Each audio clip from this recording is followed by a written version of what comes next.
You're listening to The Rough Draft, a not-so-average personal development podcast for purpose-driven women ready to rewrite their story. It's a show about evolution, changing narratives, and rewriting our life's rough drafts. I interview some of the world's top female leaders in business, energetics, love, relationships, money, and personal power about their humble beginnings and shifts that got them here. I'm your host, Sabrina Greer, writer, speaker, book publisher, serial entrepreneur, and mentor to women in life and business. Let's rewrite.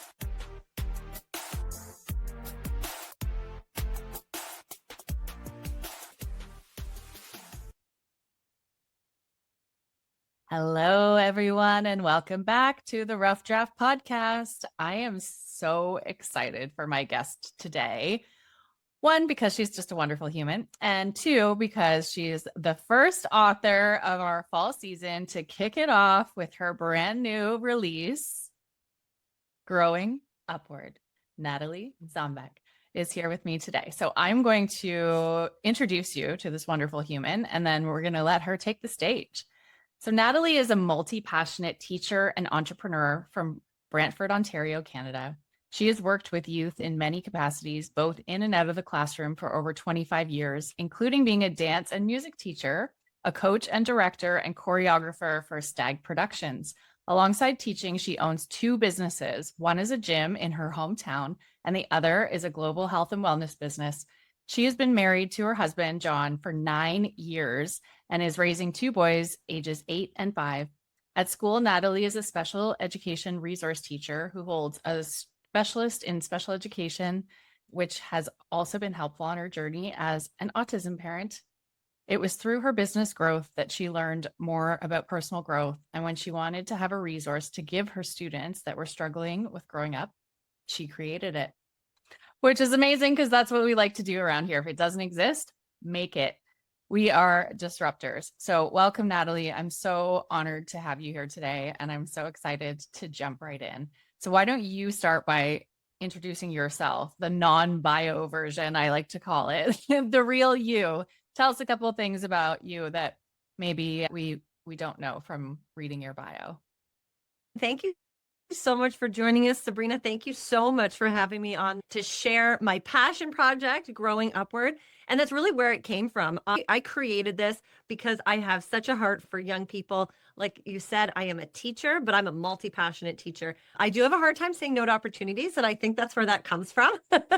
So I've been a teacher for 18 years. 8 of those years, I've been a special education resource teacher. I spent the first 10 years in the classroom, and the last 8 years have been supporting students that have different needs.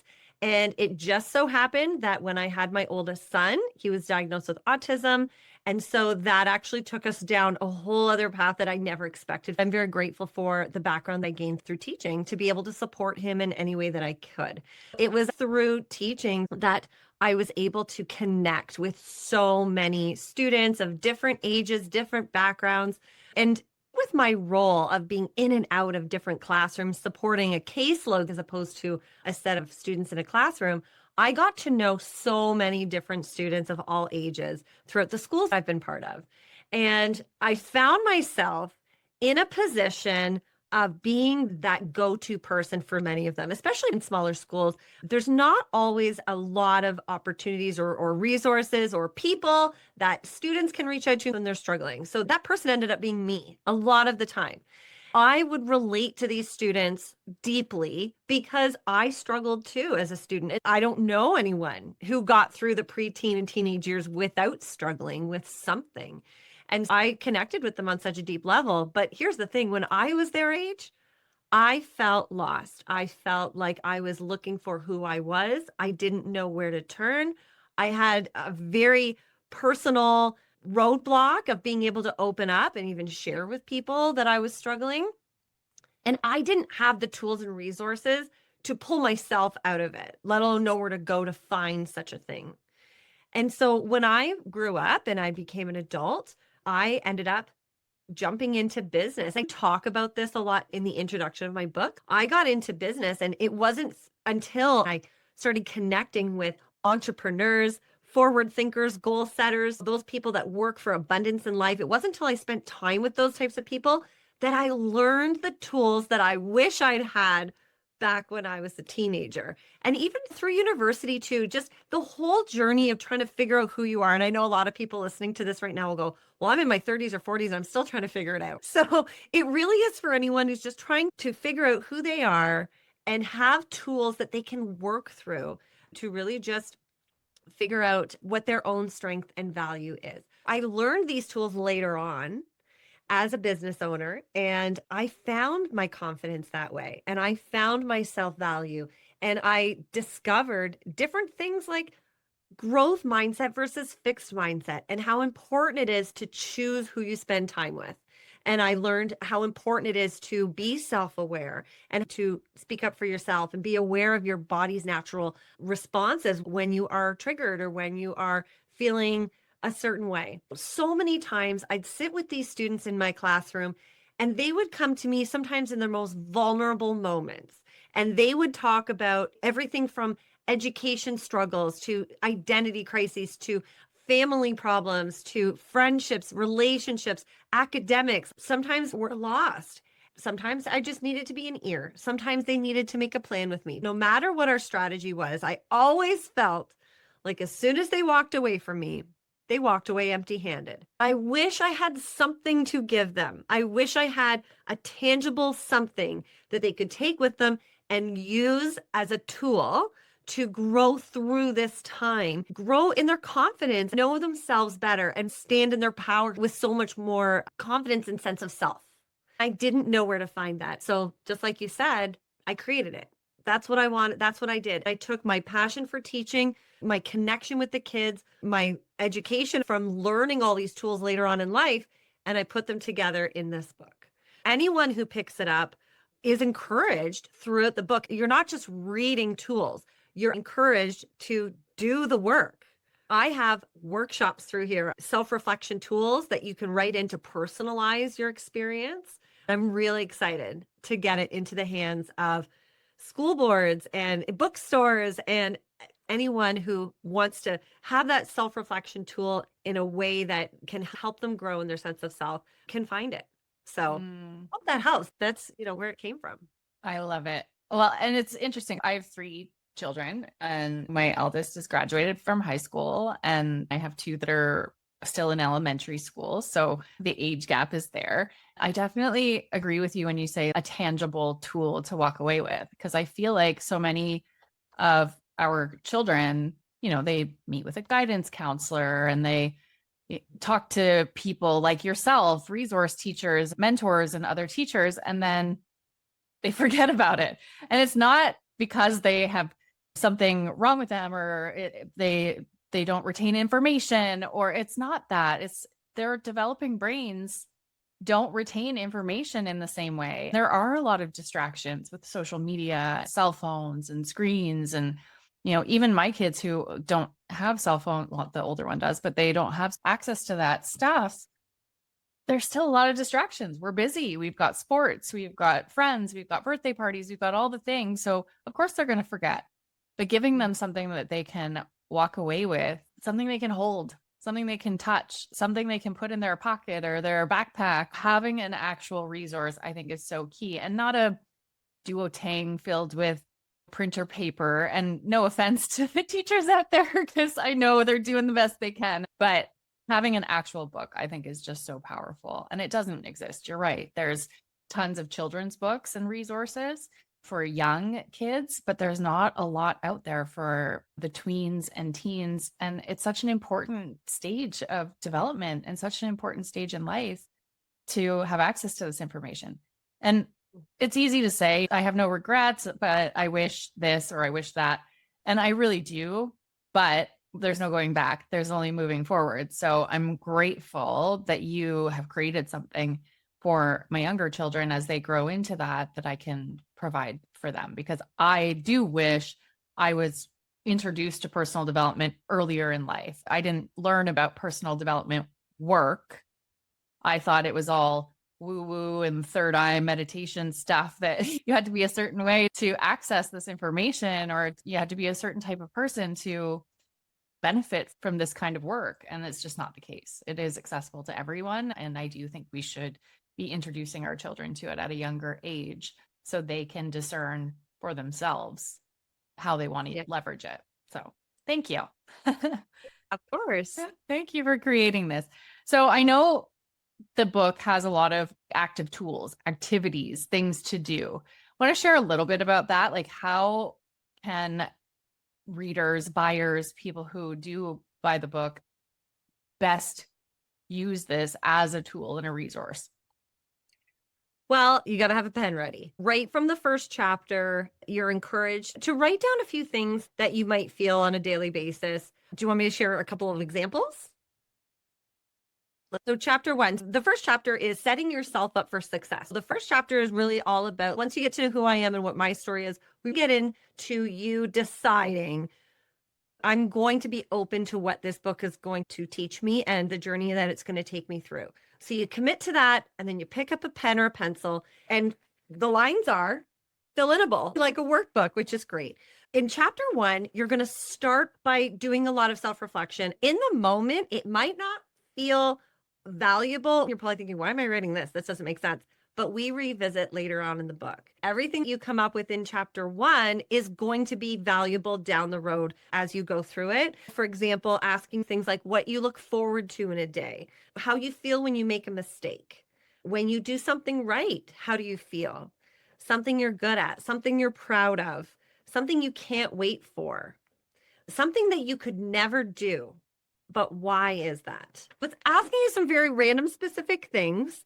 Also, something I wish I could do, but I can't because, and what's stopping me is, so there's a bunch of prompts like that. As we go through the chapters, each one will build on those things and actually use them. You'll see prompts like, go back to this part of chapter one, and you're going to use that to now we're going to reframe it, or we're going to build on that, or we're going to change it so that it can be reality for you. Each of those prompts in chapter one is valuable to set yourself up for success with the rest of the book.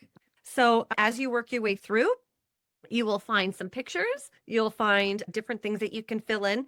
Some of them are fill in the blanks with a prompt and your personal answer.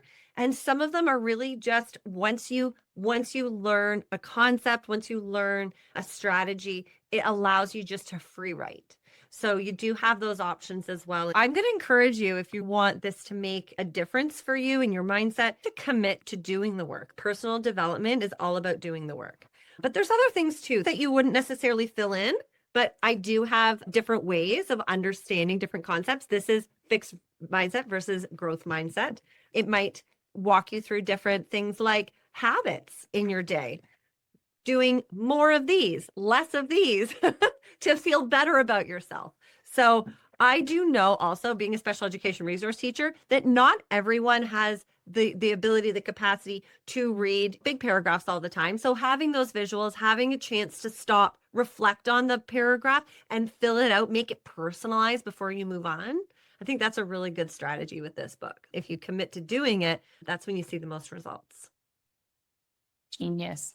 I love it. And it's true. Even as adults, we learn differently, right? I work with some authors who need full-time support and guidance for every step. And then I work with people who we start working together and I don't hear from them for 6 months. And then they're like, here's my book. It's done. Everyone's different, right? The way we consume information, the way we retain information mostly is different for every learning style. So I like that you've taken that into consideration. And I think and my target audience is everyone from 12 to 25 years old. Of course, anyone of any background and any age can read it and I think would gain valuable insight from it. But that really is the group that I'm speaking to in the book. I talk about being a student and making choices for your future. So because of that, I purposely made sure the language was simple, straightforward, right to the point. I don't have massive paragraphs. I keep it very accessible for every type of reader. I'm super excited to put this out into the world. And the goal I know is schools, resource, and bookstores for that age group. I can't wait to see where this takes you or it takes us. So what's next for Natalie? Is there another book? Is there workshop accompaniments that go along with it? What are you thinking? You know what? I'm still trying to decide, but I have to tell you, Sabrina, the biggest impact that I think this book is going to make is the stories. And I feel like because each chapter has a story of a real person who experienced that particular area of growth. It's all from a very relatable age bracket for themselves. I have all genders represented, different demographics, so many different types of story contributors, which is great. I feel like there's more stories. And I mean, I have 15 chapters in here. So I have about 14, 15 stories, but I know there's so many more that could share even more valuable insight. So you'll find as you go through the book, each chapter either starts with a story or a story comes up at some point during the chapter. I feel those are ones that our readers will really get into and they'll get to know who these people are. They're not long stories, but they're powerful stories.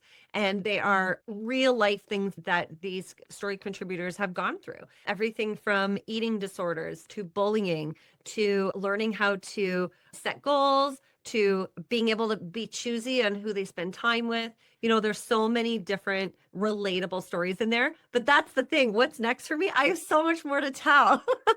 We'll have to see. I would love to create workshops with this. I would love to create an online space for it, be able to reach so many more students of any age group. But yeah, I don't know. There's so much more in here that we just need to execute. So we'll see. We're going to start with the book release on the 16th, and then we'll see where that takes us. And that's today. It's available on Amazon and you can go get your copy. I will link it in the show notes in all of the available content. We're over on social media. This will be everywhere. So make sure to go get your copy of Growing Upward by Natalie Zombeck today. And we're rallying to reach bestseller on Amazon, which I have no doubt by the time we go to sleep today, it will be done. And I have no doubt also that the impact this book deserves to make will 100% happen because the world needs this. Our youth need this. And it's a super important book. So everyone has little people in their life. Everyone has young people in their world. Make sure to get your copy, gift it, share. Sharing is caring, right? So go get your copy today. Natalie, is there anything you want to leave listeners with? Any gold nuggets, words of advice, words of wisdom? The whole purpose behind this is service and wanting to impact as many as I can. If you just think about who you know in your life that could use the support, very often we don't know what other people are going through. So right on the very first page of this, I say, I made this for you, no matter the reason that you're here. It could be that someone feels like they have a spark in them, that they want a tool to help them live their best life, but they might be reading it because someone handed it to them, because they see something in them. And you could be that person that sees something in someone else, and you just want to give them that little nudge to live their best life. I hope that our readers are excited to pick it up, they indulge in it, and I would love to hear how people are feeling as they go through it. I would love messages. I would love people to reach out to me and say, this helped me with this, or this has impacted me in this way. I would love to hear those stories. Amazing. And where's the best place to do that? Instagram or Probably my Instagram. Yep. Natalie_Zombeck. And I'm on various platforms, but also my website, nataliezombeck.com is, I'm sure, going to be evolving as well. amazing. Yeah. Awesome. Okay. Well, we'll link all that in the show notes too. Thanks, Natalie, for tuning in.